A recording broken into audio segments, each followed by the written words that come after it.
I'm here to try to give you an explanation as to the events that took place some time ago that will let people have a different perception of what occurred. I think I'm kind of well known. My name is Ken. Won't use my last name because I've got children I want to protect. But since I have no control over social media, it was necessary for me to try to take control of the narrative and do it this way. Despite all that you may have heard, I just ask that people refrain from passing judgment until all the facts have come to light. The truth is that there's a lot of garbage that has been spread about me and my family, and I wanted to stop once and for all. And if you want to know what happened here, watch these. 20 years ago, I was overdosing on SSRI antidepressants. It gradually built up over the course of a year where I was taking more and more of it. I was prescribed 2 pills. I went up from 10 to 20 pills a day. And over the course of a year, I became more and more hostile and getting into more and more arguments and fights with people all over the place. I was becoming like a lunatic, and I didn't realize it. I had no feedback loop to let me know that there was something wrong with me. And finally, it concluded with me screaming at one of my coworkers, and also, which almost cost me my job. I mean, I came very, very close to losing my job as a result of this psychotic episode at work. And I had a psychotic episode in my neighborhood screaming at one of my elderly neighbors and just sent her rocketing through the roof. I mean, she was so angry. And that's how I lost my reputation in this way. And I've lost friends over this. My kids have lost friends over this. It really cost me dearly, the overdosing on these antidepressants and what they do. I will show you some videos that will explain a little more clearly about why all these antidepressants are linked to school shootings and how other people are losing their minds. There was actually a statistic that I read recently that said that over 200,000 people a year check into hospitals and mental hospitals in a state of antidepressant-induced psychosis. So watch the videos on antidepressants and violence for yourselves, and I'm going to show you and you judge for yourself. Columbine, we never really came up with the answer in terms of why this happened. I think we did a good job of exposing all the reasons that were given were a bunch of BS. You know, Marilyn Manson caused them to do it, this or that caused them to do it, and none of it really made any sense. That's why I believe there should be an investigation in terms of what pharmaceuticals, prescribed pharmaceuticals, these kids were on. And perhaps parents, it would have a shocking, it would be shocking, I think, to the millions of parents who prescribe this for their kids if it was finally explained to them, if this is the case, that this perhaps occurred for no other reason other than because of these prescriptions. Imagine what that would do. Imagine how people would totally rethink things, grasping for every little straw they can to explain why something like Columbine happens, when in fact it may be nothing more than this. How else do you explain 2 otherwise decent kids, very smart, no history of violence to other kids in the school? Why them? Why did this happen? It's an extremely legitimate question to pose, and it demands an investigation. The Eli Lilly Corporation, a pharmaceutical company, for nearly 15 years covered up their own internal investigation that showed that anyone on Prozac is 12 times more likely to attempt suicide than those using other antidepressants, not 12 times more than the average population, 12 times more than those already on other antidepressants. This is a criminal act, and I want to know why these criminals are still walking the streets.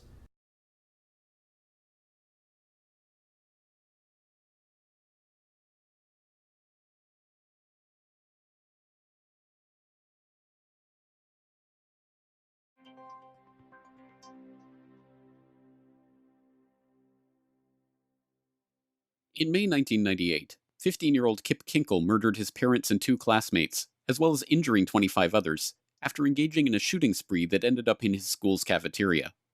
In the investigation, it emerged that he had been taking popular antidepressant medication Prozac since the summer of the previous year. In December 2000, Michael McDermott went on a shooting rampage at his workplace, Edgewater Technologies, killing 7 of his co-workers.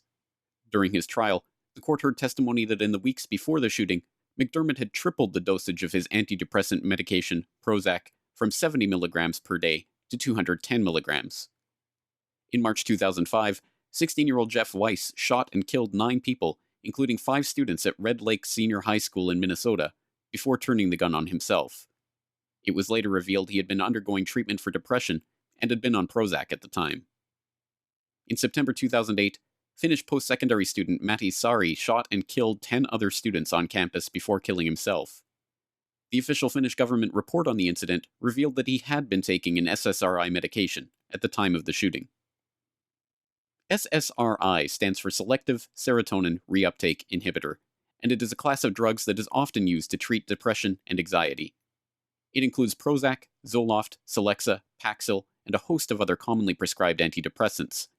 And the perpetrators of a raft of school shootings, mass murders, and other violent incidents in recent years have been taking them. And so it was perhaps not surprising when the culprit of this month's mass shooting at Fort Hood, specialist Ivan Lopez, turned out to be taking unnamed antidepressants himself. We have very strong evidence that he had a medical history that indicates unstable psychiatric or psychological condition. Lopez had been prescribed powerful antidepressants and the sleep drug Ambien. He was getting help. Although it is yet to be reported, and may in fact never be revealed, precisely what type of antidepressant Lopez was taking, or whether it was an SSRI, the number of confirmed SSRI shooters in recent years has raised the question of a causal link between the medication and incidents of violence. Although the drug manufacturers are quick to downplay this connection as anecdotal or coincidental, mounting scientific evidence points to a strong correlation between the use of psychiatric drugs in general, and SSRIs in particular, and violent behavior. In 2010, the Public Library of Science published a study titled Prescription Drugs Associated with Reports of Violence Towards Others, which examined how 484 drugs were associated with 1,937 documented cases of violent behavior. Of those 484 drugs, 31 of them were responsible for 79% of the violence, including 11 antidepressants. When incidents of school massacres in the US are charted against prescription of psychiatric medication, the correlation is undeniable.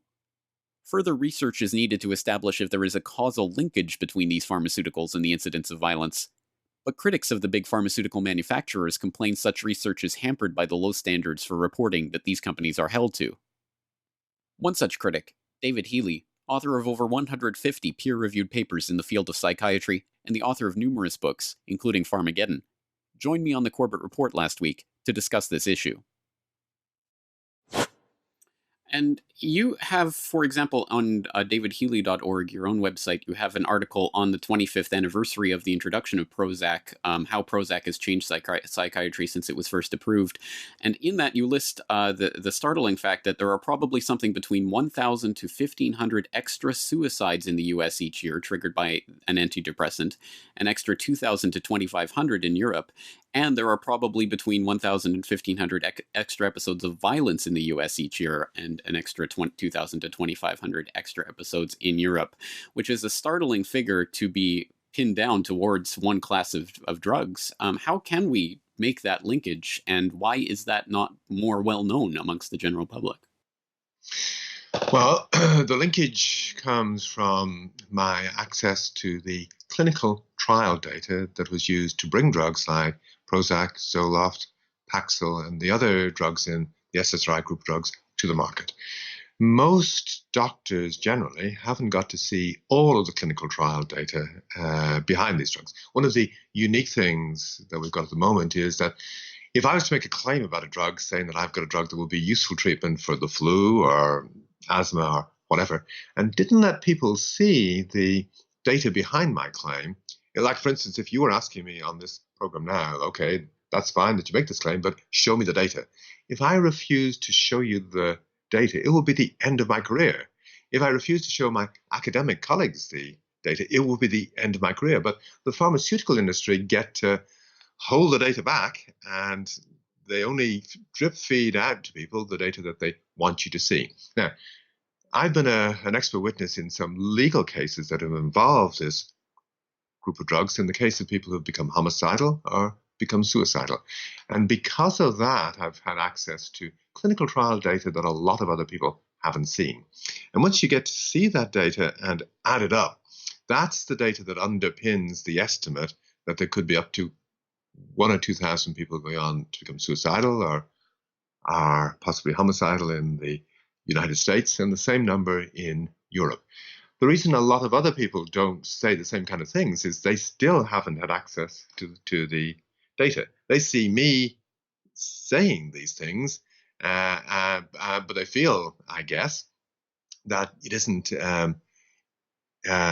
enough to see a person like David Healy say these things for us to believe it. We have to see the data with our own eyes before we'll be prepared to believe it. Except, of course, if the kinds of things that I say that I've just said to you now, for instance, or that you've just read out from the blog posting, if I've got it wrong, I'm going to be sued by the pharmaceutical companies.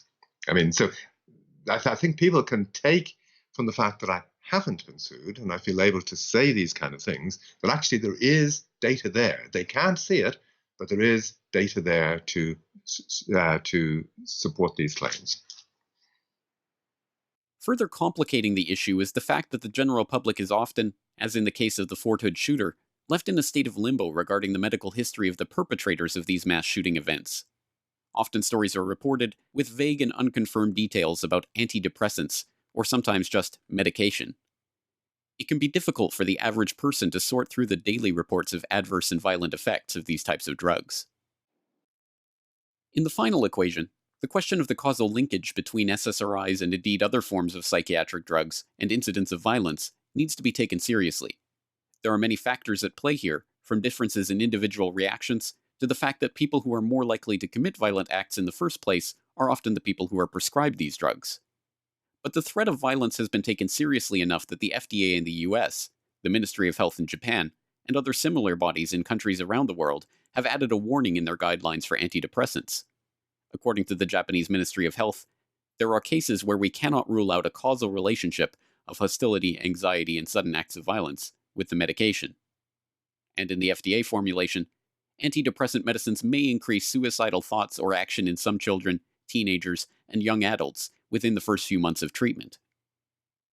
How can it be seen to be a good thing for anyone but the drug manufacturers themselves that these drugs have been on the market for decades, and the bodies in charge of regulating them still can only offer such wishy-washy, non-evidence-based statements? The issue of drug-linked violence is one that we as a society need to start discussing and acting on soon. Otherwise, we will continue to let the status quo be ruled not by doctors or patients or their loved ones, and certainly not by the victims of these mass murders, but by the men in the boardrooms of these pharmaceutical companies who have been shown time and time again to care about nothing other than their own bottom line. This video is brought to you by the subscribers of BoilingFrogsPost.com. For more information on this and other topics, please go to BoilingFrogsPost.com. Hi, I'm Dr. Moira Dolan, internal medicine physician with the Medical Accountability Network. A lot of people have been asking what is the connection between violence, suicide, and homicide and antidepressant medications. Let's take a look at this.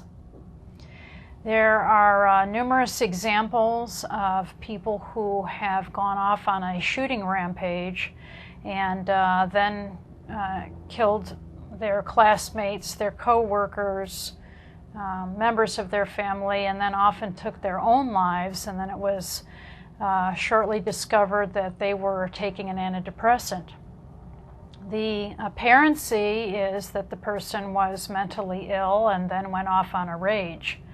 But when these cases have actually been looked at closer, what we find is that the person did not have any violent tendencies, and in most cases was not even suicidal before they started treatment with their antidepressant medication. Well, let's take a look at what the manufacturers say about their own drugs in this class called antidepressants. I'm going to be reading here from the package labels of various antidepressant medications. Now, the labeling is something that is required by the FDA. The wording of the labeling is FDA approved and required. So let's take a look at what the FDA has required the manufacturers to reveal in their product labeling on the antidepressant drugs regarding violence, homicide, and suicide. I'm going to start off looking at the package insert for Prozac. Prozac is also known as fluoxetine. And here is some things that the manufacturer themselves say about this drug.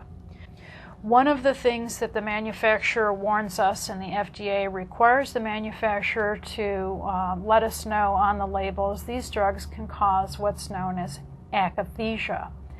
Akathisia is simply a medical word that literally means can't sit still. And it has two parts to it. The first part is what you can actually see in the person, the motor part of it. A person cannot sit still. They have restlessness, toe tapping, shifting from leg to leg, pacing. In any case, they can't sit still. They try to sit down or even to lay down, and next thing you know, they're hopping up again, and they're pacing, they're fiddling, they look and act agitated. This is a straightforward chemical effect of the drug. It causes not just the motor action, in other words, the muscles to be jumpy and to get the person moving around. It also causes an internal restlessness. So a person has a real sense of unease. They feel just like their body has to move. They feel compelled to action. It's called psychomotor agitation, that not only are they mentally agitated, but also their body is expressing that. They have a real subjective sense of just distress. Something's got to happen, got to do something. Well, let's take a look at what the manufacturer says, in fact, about violence. These drugs can cause agitation, psychosis, hallucinations, hyperkinesia, again, that's the agitated movements. These drugs can cause a sense of depersonalization, and that is where a person just feels that everything around him is not real, sort of a dreamlike state. These are actually listed adverse effects of the drugs on the label as required by the FDA. They list as a frequent side effect agitation, amnesia, no memory for what took place, confusion, emotional lability, that means moods all over the place, and sleep disorder. Now, the sleep disorder can be excessive sleepiness or an insomnia. If you add lack of sleep on top of the tendency of the drug to cause psychomotor agitation, a feeling of the person that they've got to go do something, along with the depersonalization that they can get, you really have cooked up the chemically induced ingredients for a mass murder. Well, Prozac is the label that I've been reading from here, and it is a so-called SSRI. That stands for selective serotonin reuptake inhibitors. In fact, these drugs are not selective. They work on several different brain chemicals, including serotonin, norepinephrine, dopamine, and others. And in fact, what they do is not simply block reuptake, but they have many actions at different receptors throughout the brain. There are also over 20 known serotonins in the brain, so exactly what serotonin levels are being provoked to be increased or decreased or upregulated or downregulated by the so-called SSRIs is not very well known. In fact, on the label for Prozac, and again I'm reading from the label, we find that the mechanism of action is in fact unknown. you will find that mechanism of action of all of the so-called SSRIs is unknown. Theories abound, and the label goes into detail as to what the theories are and to what it's thought the drug might be doing, but in fact the mechanism of action is entirely unknown. What we can witness is what effect it has on the body and on behavior. So back to the adverse effect section of the Prozac label. I'm going to read to you some of the other central nervous system effects that this drug can have. Ataxia, this means unbalanced walking. Bucoglossal syndrome, this means lip and cheek, mouth sort of smacking, irregular kind of spasmodic movements. Depression of the central nervous system, stimulation of the central nervous system, euphoria, hallucinations, hostility, fast movements, increased muscle tone, increased sensations. In other words, they feel things at a heightened level, but it can also cause decreased sensation, inability really to feel the normal things such as pain and pressure that a normal person would feel. Paranoid reaction, psychosis, dizziness. So here we have hostility, paranoia, agitation, combined with the akathisia, which is a sense that I've got to go do something. And you could see how these can all add up to irrational murders. The string of school shootings that we have seen is strictly a phenomena that coincides with the massive use of these drugs over the past 15 to 20 years. It was not something that was seen in the 20 years earlier. In the 20 years that we've seen an increase in mass murders in people who are chemically altered by antidepressant medications, that's been the same 20 years where there's been nothing but increased gun control. So we do have the suicide warning for 26 and under across this group of drugs, as well as the akathisia, hostility, psychomotor agitation, paranoid ideas, hostility, and of course what comes out of that is violence.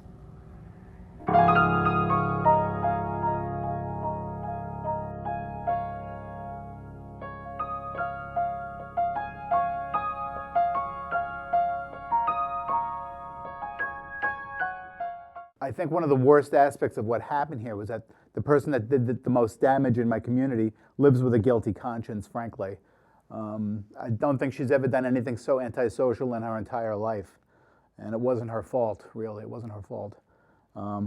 What you just saw was how I got into this mess and how antidepressants nearly destroyed my life and damaged the lives of other people who were responsible for spreading this in reaction to my psychotic state on antidepressants.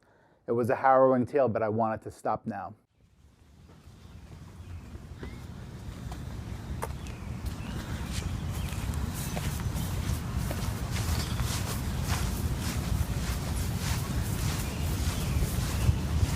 Kill me with them, okay? Not just on me, them too. Hi. Get him. Hi. Okay. Milk for you, but I also brought over some flowers. Okay. Hi. Hi, how you doing? I wanted to apologize to you for all the trouble I've caused you. What trouble? You're not any trouble. Never, Pennies, with all my heart. Don't say that. Well, here's some flowers. Here's a card. You make me cry. I'm sorry. And if you want to know what happened here, watch these. 20 years ago, I was overdosing on SSRI antidepressants. It gradually built up over the course of a year where I was taking more and more of it. I was prescribed 2 pills. I went up from 10 to 20 pills a day. And over the course of a year, I became more and more hostile and getting into more and more arguments and fights with people all over the place. I was becoming like a lunatic, and I didn't realize it. I had no feedback loop to let me know that there was something wrong with me. And finally, it concluded with me screaming at one of my coworkers, and also, which almost cost me my job. I mean, I came very, very close to losing my job as a result of this psychotic episode at work. And I had a psychotic episode in my neighborhood, screaming at one of my elderly neighbors, and just sent her rocketing through the roof. I mean, she was so angry, and that's how I lost my reputation in this way. And I've lost friends over this. My kids have lost friends over this. It really cost me dearly, the overdosing on these antidepressants and what they do. I will show you some videos that will explain a little more clearly about why all these antidepressants are linked to school shootings and how other people are losing their minds. There was actually a statistic that I read recently that said that over 200,000 people a year check into hospitals and mental hospitals in a state of antidepressant-induced psychosis. So watch the videos on antidepressants and violence for yourselves, and I'm going to show you and you judge for yourself. Then I'll actually introduce the women who said this thing and why they did.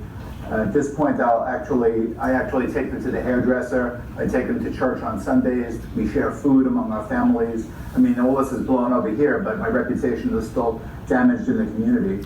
And after you watch and hear a witness testimony, you'll see that all I'm guilty of is having screamed at this elderly neighbor like a psychotic lunatic while I was intoxicated, hyperstimulated on these powerful drugs.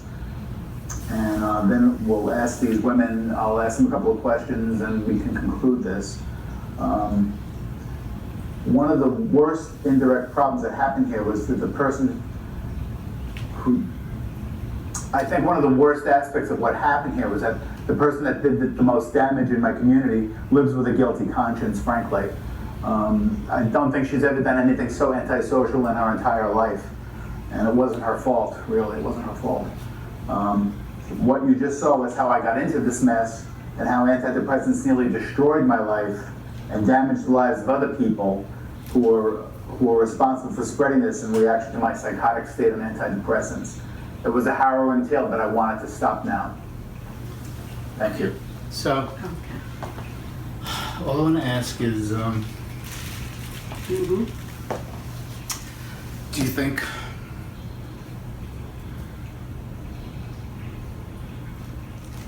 well, what did you think of the video? Yeah, very nice. You said just as it is. As it happened, right? Yeah. Right, yeah. So what do you think of me now? Am I a murderer? No, are you kidding? No. Such a nice person. Am I a rapist? No. Who takes you to church on Sundays? You do. Who takes you to your hairdresser? Yeah, right. Thank you, yes.